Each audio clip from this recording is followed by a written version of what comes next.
very much. Dr. Gifford. Thank you. Thank you.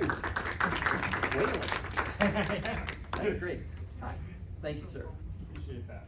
All right, well, I wanted to, first of all, thank you for inviting me and talk a little bit about a book that came out last fall, so not even a year out, called Benefactors of Posterity. And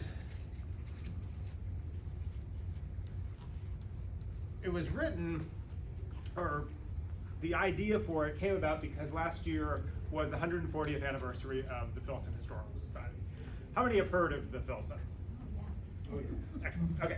So this was a great opportunity to look at the Filson and sort of ironically, the Filson Historical Society, many people know it as the Filson Club, which is what it was named for many, many decades, didn't know a lot about its own history.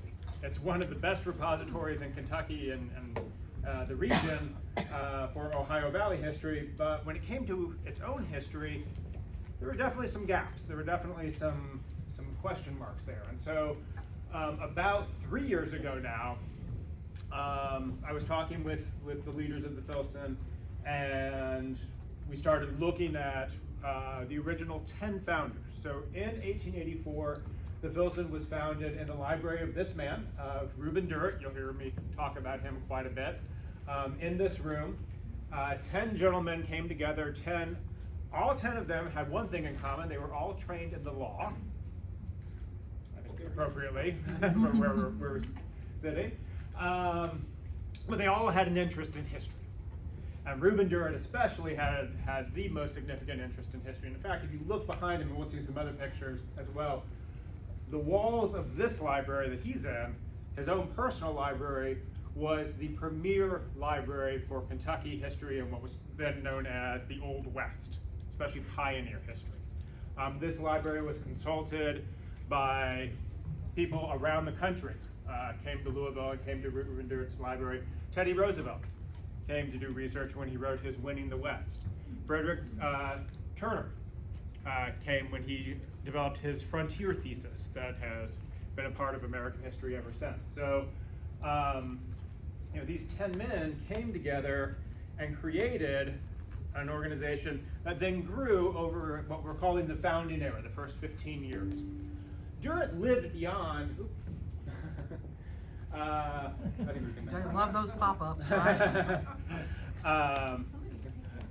I'll let someone with better technology handle that. Durrett lived past the 1899, but I ended the focus there because, and in fact the last chapter of the book I think kind of poignantly explains this, the end of the 19th century and the beginning of the 20th century was very symbolic. And it was very symbolic for the Filson Club as sort of the end of an era. By the time 1900 rolls around, the history profession has changed, academic history has changed, historians are being trained in actual PhD programs, often in Europe, and these sort of amateur historians, these amateur collectors, are slowly fading in significance and importance. And so that's why it has this sort of focus on really the first 15 years, the real flourishing of the society that then did continue all the way to the present day. I didn't enter this book or write this book really with a thesis.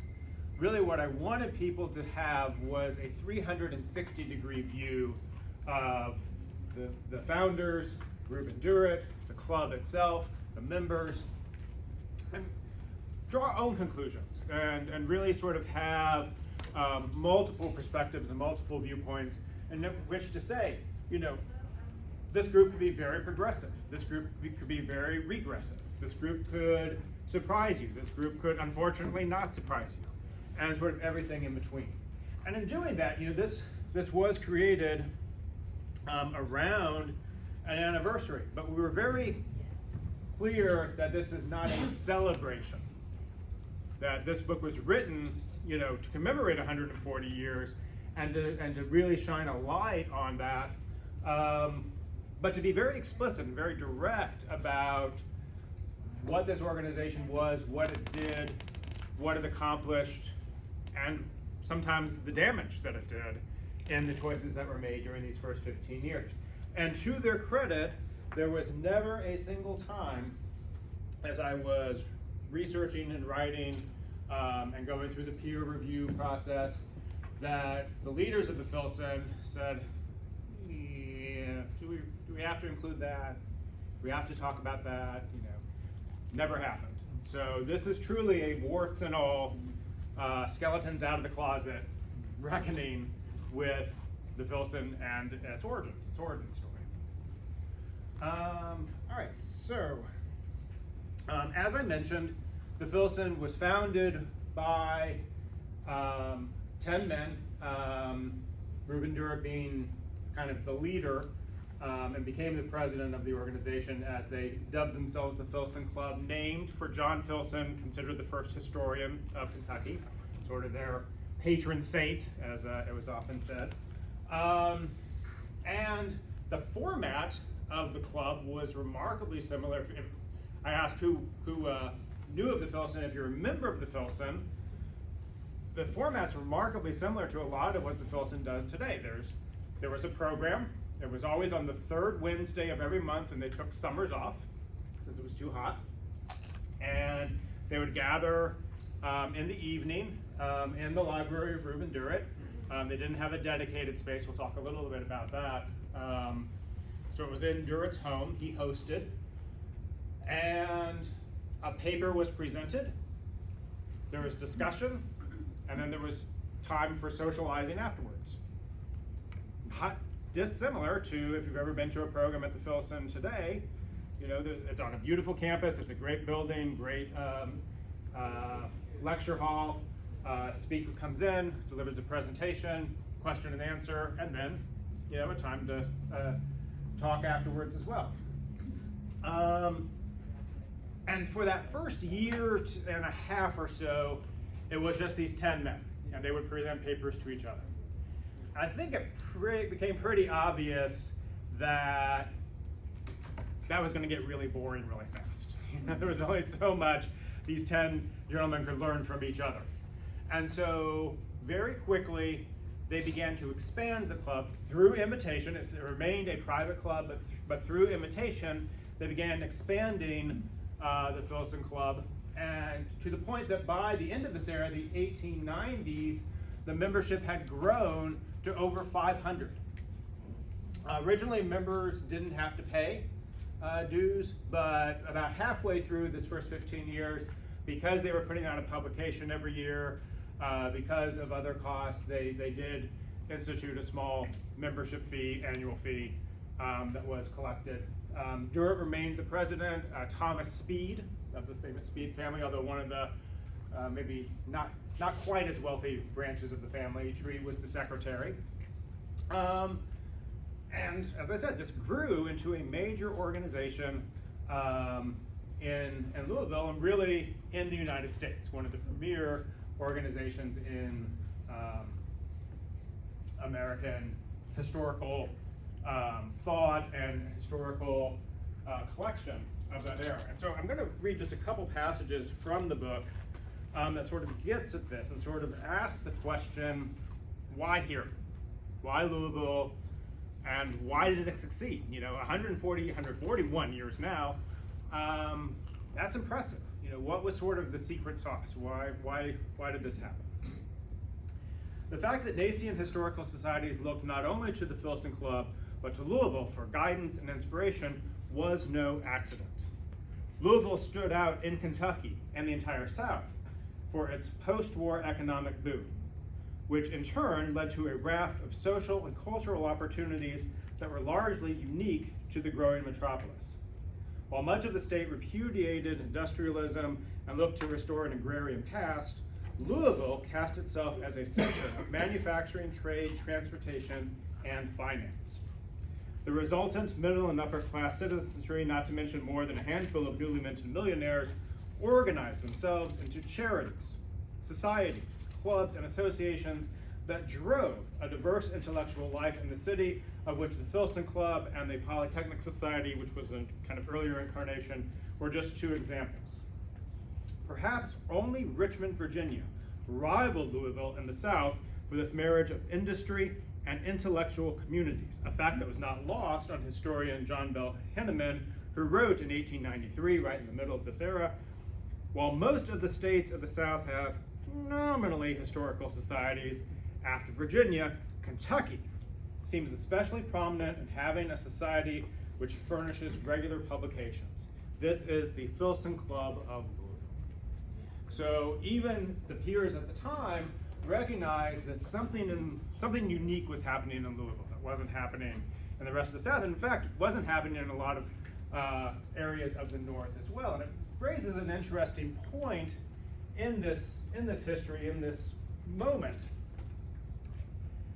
You know, Louisville comes out of the Civil War in pretty prime position. You know, Kentucky had stayed with the Union. Louisville was a thriving metropolis. It had not sustained major war damage. It was in good shape. It was on the river. It could serve as a transportation hub. It attracted investment. It stood right across the river from Indiana. And so it begs the question, could Louisville have been, or was it, and you know, by default, the southernmost industrial city? Could it have been part of the industrial Midwest? And the fact that there are things like a historical society that thrives, this sort of cultural milieu, which, as we just heard, was unusual in the South, hints that there might have been a sort of turn to the north. Something sure. We know that didn't happen, and it didn't happen right at this moment. Because at the same time that the Filson was being founded, something else was happening in Louisville. Does anyone know what it was? 1884, 1883? Bloody Monday? Nope, that was a little earlier. Okay. The Southern Exposition. And in fact, one of the goals of the Filson Club was to create a history exhibit at the Southern Expo. And that was really what got the Filson Club off the ground, was that motivating spirit to create something for the exhibition. Well, what is the exhibition? Let's talk about that for a minute. The Great Southern Exhibition, easy for me to say, of art, industry, and agriculture, more commonly known as the simpler Southern Exposition, was Louisville's attempt to position itself as one of the South's greatest assets.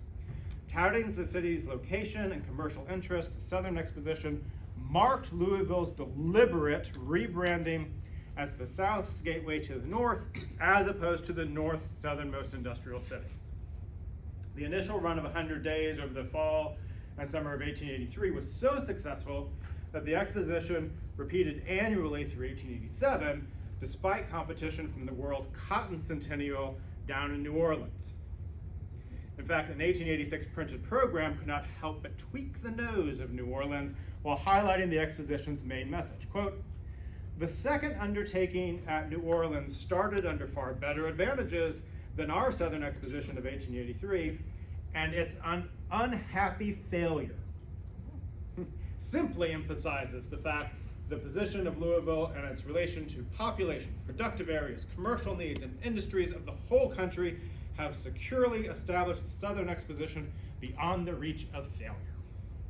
Boosterism at its best. But the Filson Club was part of that process, part of that deliberate branding, I think we would call it today, of Louisville as the Southern gateway. You know, if you want to do business in the South, come through us. And that was a position that gave it quite a bit of wealth, quite a bit of cachet, quite a bit of intellectual currency throughout the Gilded Age. And that's what we see with the Filson. So I tell this story a little bit as well to also illustrate, yes, this book is about the Filson Historical Society. It's about a club. But it's really about, and this is what got my attention, researching and writing it, it really became such a mirror to the city's history and Kentucky's history. Really became a mirror for all the sort of cultural currents that were happening in the Gilded Age. So I'm going to give just a few more examples from the book to sort of extrapolate out beyond what was just, a group of individuals that met and talked about history, talked about regional history, and became, something much greater. But before I do that, I've described this group a few times now. You may have your own thoughts about what the Filson Club might have been, or maybe what its reputation in Louisville has been for, over the years. So, having described its beginnings and its growth, how many would assume that the Filson Club remained men only, that it was a gentleman's club, women excluded? How many would assume that Jews were excluded? How many would assume Catholics were excluded? Wrong on every count. Wow. Interestingly enough, as soon as membership opened, that first class of new members included Enid, who was a genealogist by training, and ever since, every year afterwards, women were part of the Filson. In fact, by 1899, the last year that we have a roster, a full 25% of the Filson Club were women. Some of the papers and presentations were by Jewish and Catholic members. In fact, if I could go back in a time machine to one of these nights, one of these Monday nights, I would go back to the night that Rabbi Adolph Moses, gave a paper at the Filson Club in Reuben Durrett's library that he had actually given at the Chicago World's Fair. And the basis of this paper was by drawing on this new field of anthropology, the latest studies coming out of universities and the Smithsonian Institution. Rabbi Moses argued that the idea of race was a fabrication. It was a cultural construction. He called it a collage of ideas. Now, he was primarily speaking about Jewish and Aryan races, but to an audience in Louisville, Kentucky, in the midst of the hardening of Jim Crow, this notion that race was a cultural construction was pretty amazing to be delivered. Now, it didn't go unchallenged. There were fireworks that night, to say the least. But again, it sort of belies our expectations that the Filson Club was always this sort of staid gentleman's club that, never had any rabble-rousing. In fact, one of the myths that I challenge around the Filson is that they never talked about the Civil War. Again, the idea that coming out of the Civil War, these men and women were, too split down partisan lines to have a discussion. It couldn't be discussed. It was verboten. Turns out not to be true. I think in our own political climate, it's very easy to imagine that people on such a divide, just had to not talk about it, but in fact they did. So, this was a very interesting group, a very interesting club, a very interesting historical society that did a lot of different things. They also did a lot of things that unfortunately you would expect. The group that most obviously was still not allowed were African Americans. And there's 2 chapters in the book that deal with how African American history was presented in the Filson Club when it was discussed at all, and the ramifications of that, the impact of that.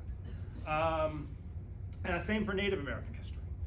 There's a chapter that talks about how the Filson, Reuben Durrett especially, was very adamant about propagating myths about Native Americans that were already being disproven, disproven in the literature coming out of places like the Smithsonian. And so this chapter looks at why that was the case. Why was he so focused on this? And I think is an interesting chapter because there's as a historian, you always look for that sort of smoking gun piece of evidence, and this chapter has one of those. It's like, aha, I have it now. So anyway, so what I want to do with my remaining time is talk a little bit about some of these other stories that came out, some of the surprises that came out, that also reflect a little bit more beyond just Filson history and get more into Louisville history and Kentucky history as well. So there's a chapter about our wonderful parks and our park system. And it turns out that the founders of the park system had a huge amount of overlay with the founders of the Filson. And it really created an interesting question of what are the instincts, what are the impulses of historic preservation as they relate to something like natural preservation? What are the connections between preserving history and creating public space? And so there was a chapter that allowed me to really sort of get into that we'll talk about. The tornado of 1890, one of the region's most devastated, this and the flood, probably the two most devastating moments in Louisville history. Well, the Filson was there for it. And I think there's a really interesting story that comes out of that as well. This is the Kentucky building at the Chicago World's Fair that I just mentioned. How many have read Devil in the White City? So if you've read that, you know the Columbian Exposition. Columbian Exposition of 1893. Kentucky was part of it. The Filson was part of it. And very interesting stories come out of that get told. And related to that is the Daniel Boone statue. Cherokee Park. For all of us have driven by this at one point or another. Surprising and interesting stories out of that as well. And in fact, I think I'll go ahead and start with another picture of the Southern Expo here. I think I'll go ahead and start with the Daniel Boone statue. So, flip to that.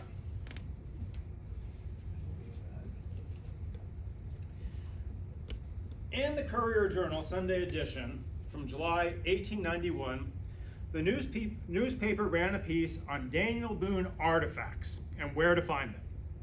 It was quintessential Sunday newspaper fare. 3.5 columns filled with interesting anecdotes about various, supposedly authentic, Boone objects and portraits that were scattered throughout the city. Towards the end, the feature turned attention to an artist who was going to cast a bronze statue of Daniel Boone. Reuben Durrett would be involved so that an accurate representation of Boone's rifle and hunting shirt could be achieved. The statue was to be displayed at the Kentucky building of the Columbian Exposition in 1893, after which it would return to Louisville to be placed in one of the city parks. Proud Louisvillians, of course, already know this story thanks to historical markers, books, exhibits, and articles about, anyone know the artist? Enid Yandell. Yep. One of the city's artistic heroes. Except the text of the article was not about Yandell. And in fact, if you look at this, and you look at something that preceded it, this Daniel Boone souvenir spoon that you could get in on, as they were, trying to drum up support for this idea of a Daniel Boone statue. Look close. Do they look anything alike? Nope. That's because the original conceiver and executor of the Daniel Boone statue wasn't Yandell. It was another sculptor named Carl Rawl Smith. In a twist that has gone almost entirely unreported in the historical record, Enid Yandell was not the original artist touted for the Daniel Boone bronze. So this was an opportunity in writing this history of the Filson to spin something out that was a complete surprise to everybody.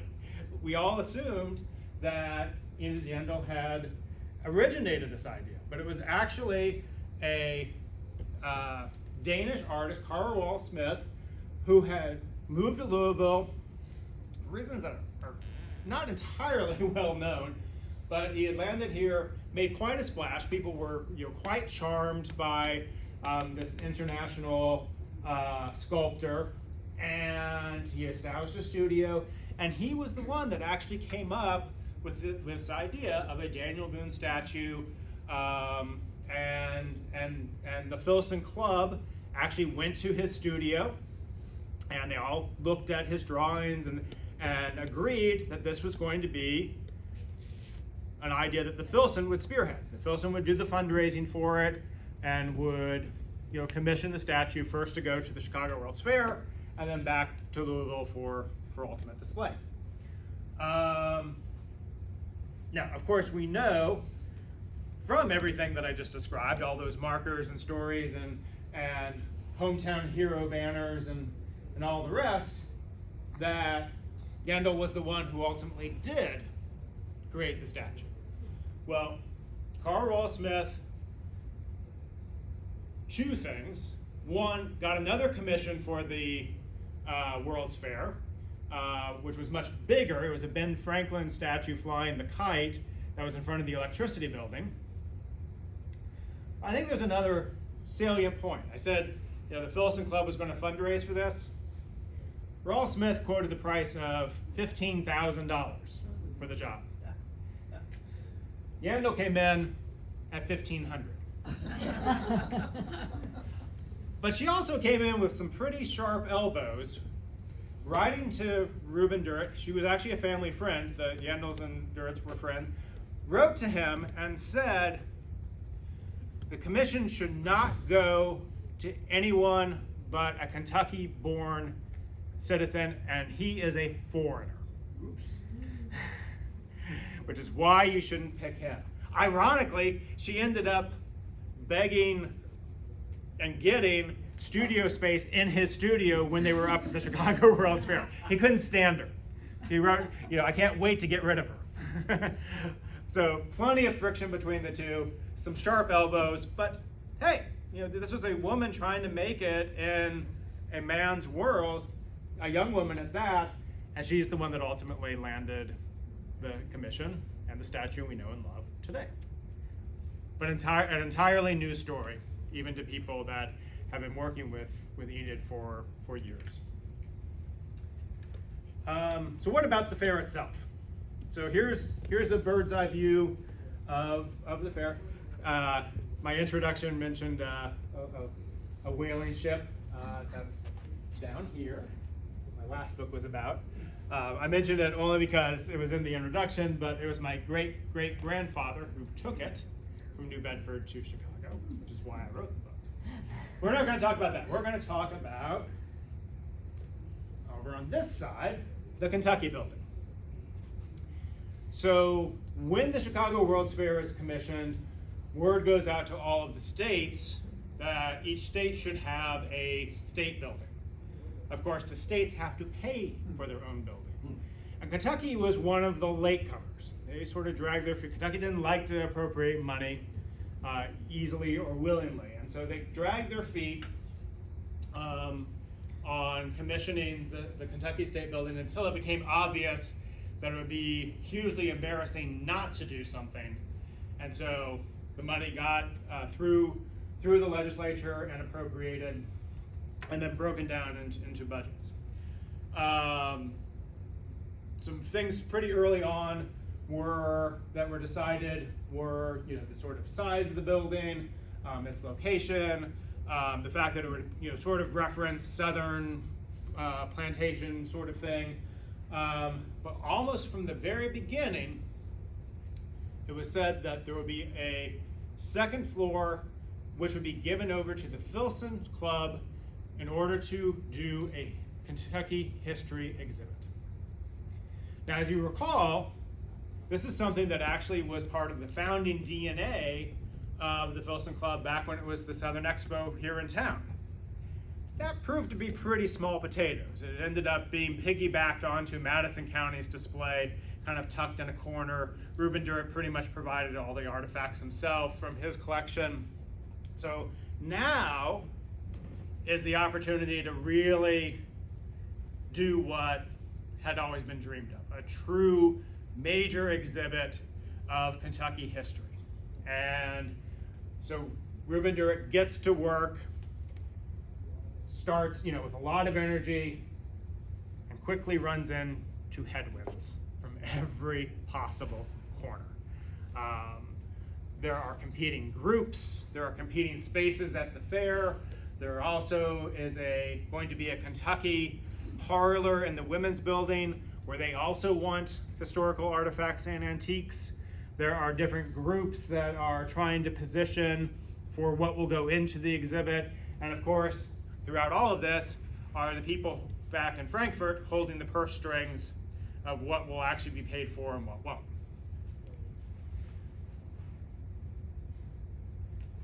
So looking at Durrett again here, I'm going to read to you a little bit from the book about the fair is open, the Kentucky building is open. Daniel Boone is indeed out front, the statue that Enid created.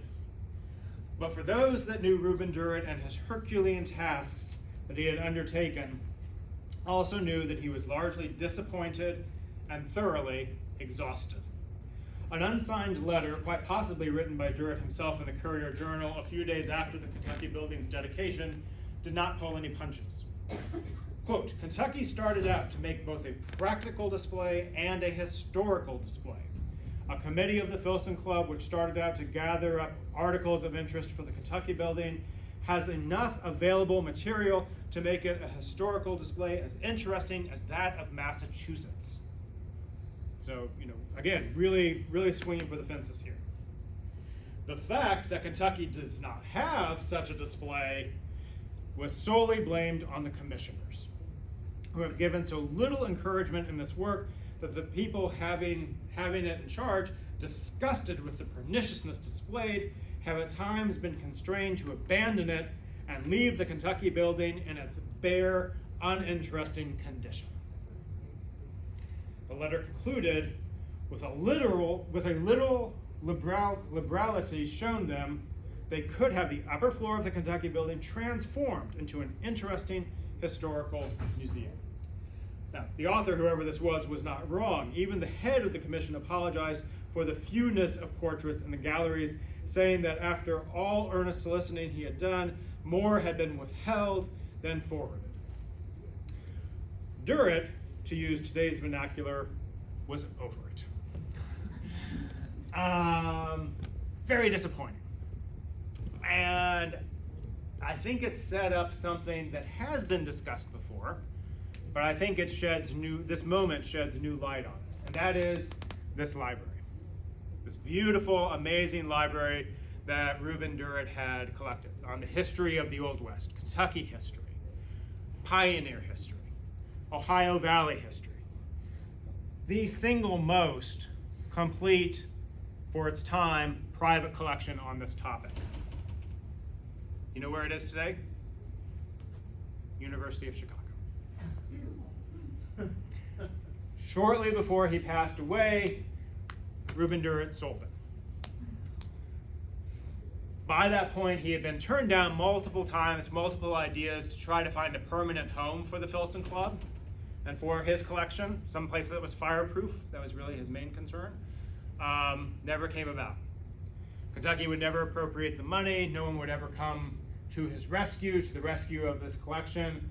And by the end, University of Chicago came calling, and it was sold. And unfortunately, he passed away not long after. Now, most historians that have looked at this sad moment in Kentucky history, do know that he was frustrated by these failed attempts, but tend to look at it as a much closer to his death moment. And one of the arguments I make in the book is that I think it actually goes back all the way back to the Chicago World's Fair. That experience was so disheartening and fell so short of what he wanted that already planted that seed of distress and disgust at what he saw as an interest in Kentucky history beyond the Filson Club, which is unfortunate. Can I answer your question at the end? Yeah. Okay. All right, I said I mentioned parks and talk a little bit about the park system. So if you look at the 10 founders that I've mentioned a few times now, this is the list of them. And if you read any sort of histories of Louisville's park systems, Cherokee, Johnny Iroquois, are great parks. All of these highlighted names come out in that history, along with Andrew Cowan, who was not one of the 10 founders, but was a Filson Club member. And that's a picture of him. And I put the Salmagundi Club here at the bottom, 1887. So this is kind of a posture cousin to the Filson Club. It was a conversation club, whereas the Filson was focused on history. Salmagundi, which is still around today, did current events, was a discussion and debating. Unlike the Filson, it was entirely men, it was much more closed. But interestingly enough, Andrew Cowan came up with the idea of a discussion around, should Louisville have parks? They didn't at the time. Andrew had sort of developed a passion for the topic, had developed a huge collection of materials, enlisted Thomas Speed, who was a Filson founder, to sort of help him out. The two sort of tag teamed this idea. The club was so enamored with the idea that they grew into a report. The report got published into the Courier Journal. The Courier Journal then spearheaded, among other community leaders. It gets kicked to kind of what today would be the Chamber of Commerce. Lots of people in that get on board, and quickly snowballs from this origin around these founders into a full proposal that lands in Frankfurt to create Louisville's parks. Now, interestingly enough, that story and that connection to the Filson also goes back to the Southern Exposition. At least that's the argument I make in the chapter. Because at the Southern Expo, Thomas Speed and his colleague, fellow Filson founder, John Mason Brown, let's stop and think about that for a second, spearheaded something else back in 1884. And that was a war memorial. War memorial for Civil War. Well, actually it wasn't even Civil War specific. It was a overall war memorial. It became Civil War specific because veterans would come to it and they would sign the registry and they would look at the artifacts. Often they would donate artifacts. So it was sort of a rotating exhibit of war history at the Southern Exposition. But for both of these men, I think it becomes a moment where they see the public coming together. They see public space, and public space serving as somewhere where people can talk, where people can converse, people can tell stories, people can leave objects, leave mementos. And I think that becomes the basis of thinking about other public spaces and the good that public spaces can provide to a society, to a city. So it's John Mason Brown that actually writes the legislation. He's the one that actually writes what becomes the basis of our parks. But then there's sort of, if you remember the words of Lemony Snicket, a series of unfortunate events. And it all gets delayed. But what's really unfortunate is during the delay, John Mason Brown dies, unexpectedly. Huge outpourings of emotion about him being cut down in the prime of his life, because it was not expected. He was not, an elderly gentleman. And it falls to his brother-in-law, George Davey, another of the original 10, to finish the legislation and get it across the finish line, which then creates Louisville's parks.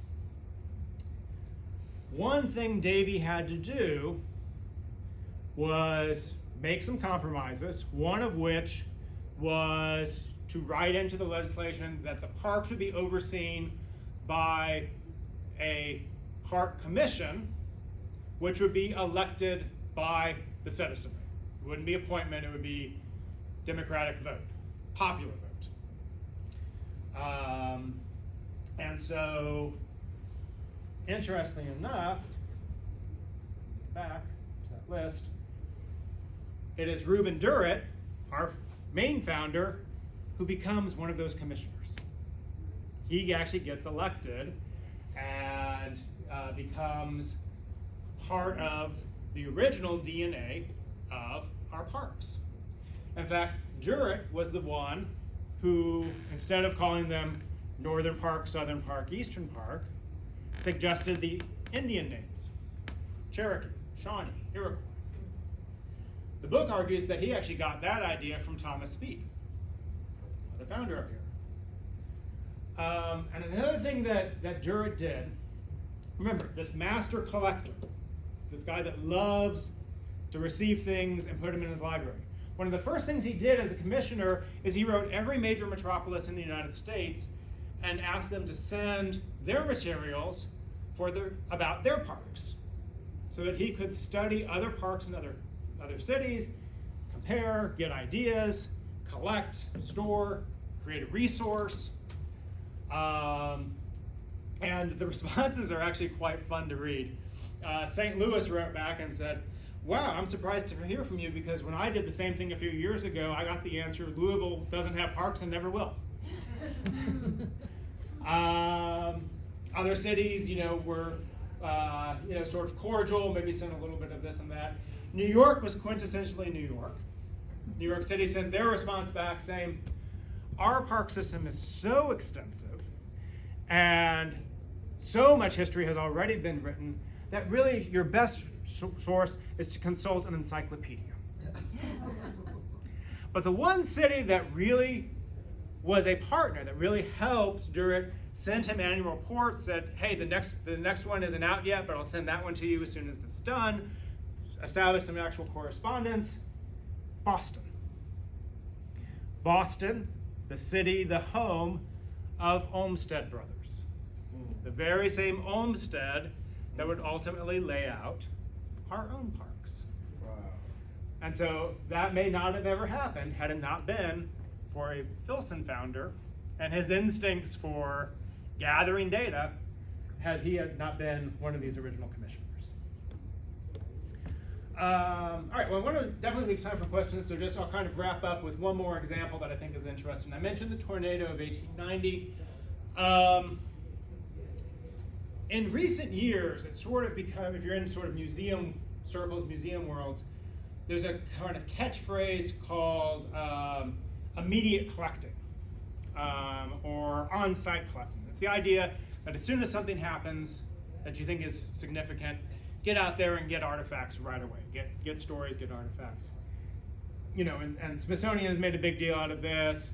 Other museums have made a big deal out of this. But I think a lot of people were surprised that in 1890, Reuben Durrett did the exact same thing. Immediately in the aftermath of the tornado of 1890, he wrote in the Courier Journal to all the citizenry, "We want your stories. Please give us your stories, because we need to collect them and preserve them so that there is a resource, an archive of what happened in 1890. As it turned out, there weren't a lot of entrants, but they were extremely varied. They came from different parts of the city, they came from different walks of life, and they provide a really unique, of the moment collection of what happened in 1890. It's the kind of thing that public historians are still grappling with today, of how to do this successfully. And yet, Durrett, back in 1890, sort of knew what to do. And I said public history, so we sort of tend to divide the history profession into sort of two groups. There's academic history, which is what's taught at universities, what PhDs churn out. Academic journals, not unlike the law as well. And then there's public history, history that is presented public facing, so museums, documentaries, park sites, historic homes, and the like. And as I mentioned, in this moment at the end of the founding era, you have a shift away from these sort of amateur collectors of public history into academic history. And ironically, it was Durrett that sort of helps unleash the genie from the bottle by being so open with his collection, by inviting scholars that would become increasingly credentialized in a way that Durrett never was, or the other Filson members never were. But using his library to build those credentials, to build departments, universities, journals, societies, American Historical Association, in a way that by the end of this era are sort of bypassing these what are seen as increasingly anachronistic groups.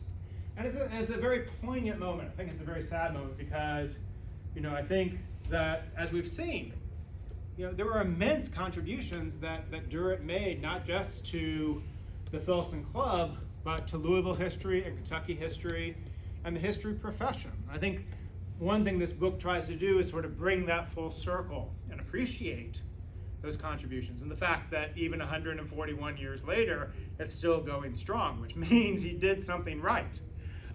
He did a lot of things wrong.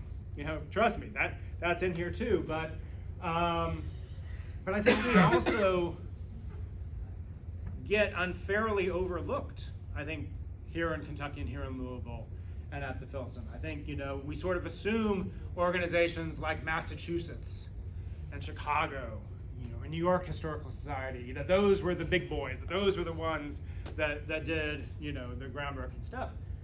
I think it was happening right here. I think it's been overlooked, unfortunately, and I hope this book helps to resuscitate that, helps give credit where credit is due. All right, so I think that's probably a good place to end. A few minutes left for question and answer. I have a little bit of contact information up here if you want it. I will say I'm going to stay afterwards as well if you want a copy of the book. And even though the list price is $35, we're going to do it for $30 today. So. But with that, I want to open it up for questions and anything that you'd like to know more about the process or what's in here or anything I've said or didn't say. All right. Yes. First question. Yeah. Where was the library that he lived in located at? Brook and Chestnut. So the house is no longer there.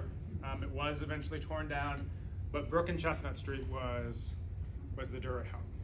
Okay. So it's sadly not. The library is still in existence. It's just not in Louisville, but the house is no longer there. So when the information University of Chicago was the ones that actually took it and shipped it down the road, man, I wish they would have left that stuff.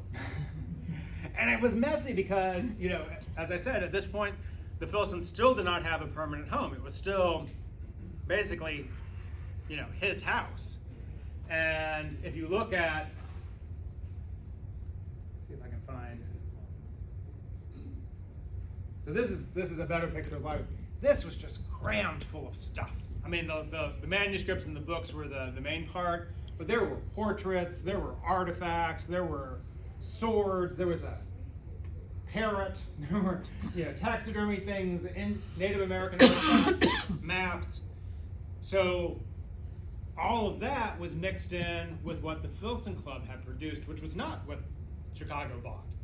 And so there was definitely some back and forth.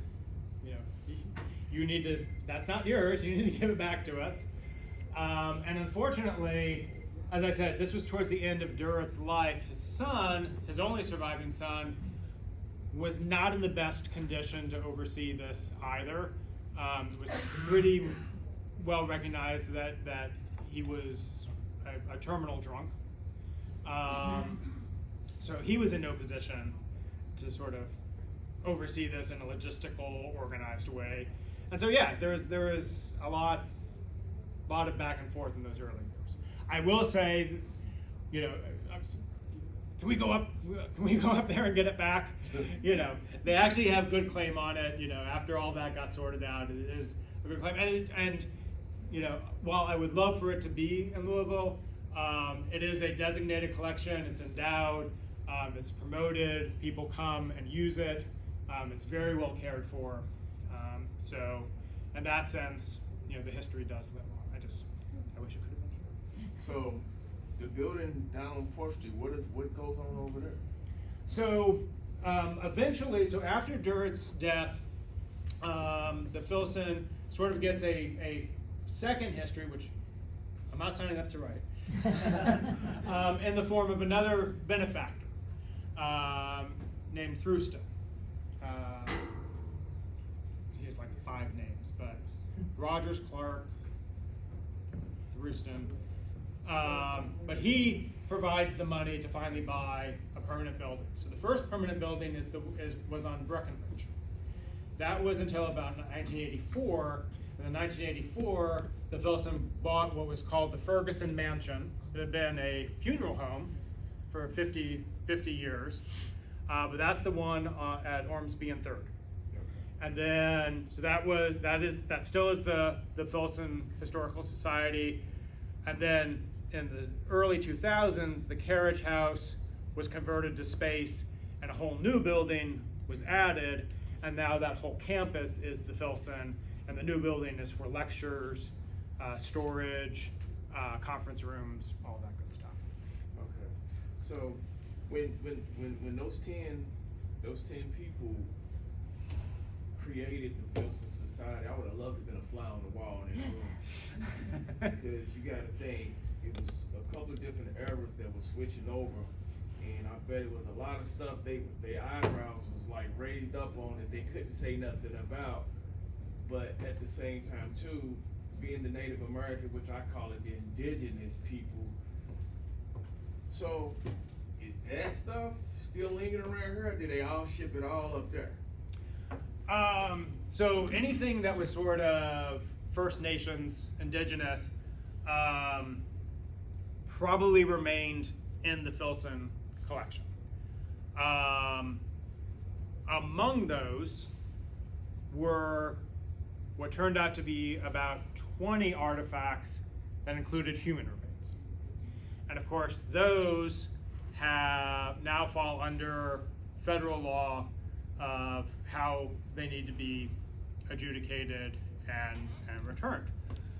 And I am not being booster here, just because I'm on the board, but I can say without any doubt that the Filson was so proactive and so professional and did such a good job of reaching out to every involved tribe that had any connection to those artifacts, that historical societies and the National Park Service and the Smithsonian have all come to us for a model, for input, for advice, because the Filson did it so well. And all of those have now been repatriated back to the original nations and tribes. We'll say. So for the most part, so over on 4th and Ormsby, y'all still got a lot of good nuggets over there, right? There are still artifacts that are still in the museum collection, yes. Yeah. And today, the collection itself consists of sort of 4 pillars, 4 houses. There's manuscripts, which is probably the most prominent. It's what people come to research when they're looking at genealogy, when they're doing history. There is a library of Kentucky history still, one of the best. Prints and photographs is a huge collection. And then the 4th, we call museum, but basically anything 3-dimensional. So that would include Native American artifacts, but everything from clothing to quilts to stop signs to radios and everything in between. Does it got a lot of the history of the first capital that was here? I mean, so the collection is always based around Ohio Valley history. So it's primarily, there is a Kentucky Historical Society as well that is government funded, that is in Frankfort. Yeah. So, sometimes people have to, when they're researching something like, First Capital or something like that, they have to go to both. But I will say the Filson collection is considered the premier for anything Ohio Valley history, Louisville and Kentucky history especially. Okay. Yeah.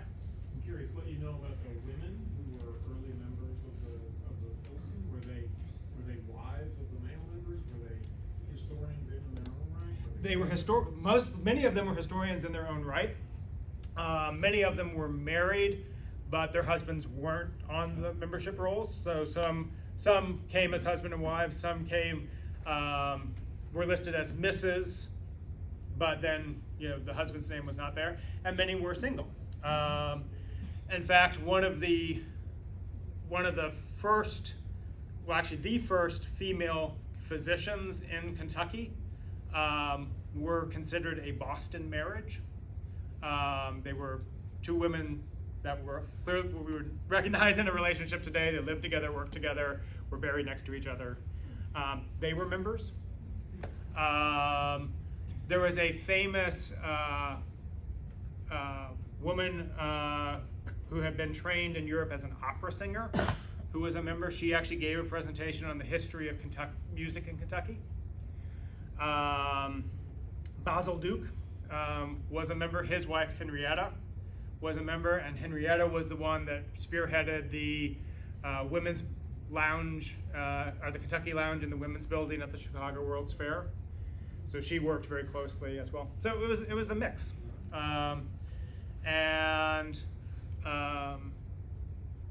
Interestingly enough, the first paper given by a woman was also single, and it was on an interesting example of a African American woman who had been a slaveholder, and she knew of this story and had presented this story. It's very interesting because she presented that paper at the Filson Historical Society, which had one very specific slant. And she redid the article as an article for a New England journal, which obviously had a very different audience. And it's and the book talks about the differences that she wove into when it was for the Kentucky audience versus a middle class New England audience. But a story that's the historians still, in spite of the biases, still find very interesting today. In fact, the Fraser just had an exhibit or part of an exhibit talking about Aunt Eliza, as she was called. Yeah.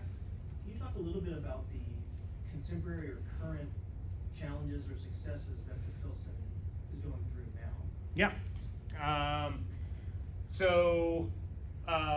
When the Filson moved from Breckenridge over to the building that it's at today in 1984, around that same time, laws overseeing the structure of nonprofits also changed. So the idea that members had to be invited, that all went out the window. So starting in the 80s, the membership grew and into what you'd expect from any nonprofit today. If you want to join, you go online and you write a check, and anyone can join.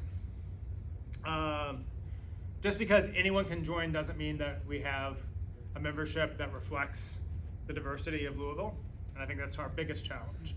Is obviously there are groups that even in the collecting process haven't been tapped into as much as they should, and so even though we have a premier collection of Ohio Valley history, it's not everyone's history the way it should be. And so I think that's probably the biggest challenge. Having said that, over the past 2.5 years, the Filson fundraised around creating an endowment for an African American history initiative and a curator and program director for that collection. It was successfully fundraised, and earlier this year, Dr. Jackie Hudson was hired as our first African American curator, African American History Initiative curator. And prior to that, we had done a similar effort around the Jewish collections of Louisville, and we also have a Jewish history curator as well. So we're starting to identify and figure out ways to build up the collections in a way that encompasses all history. But that's an ongoing process. And part of it too is our membership needs to reflect that interest, and it is changing, it is growing, but you know, there's always more to do there too. So I'd say that's probably number one.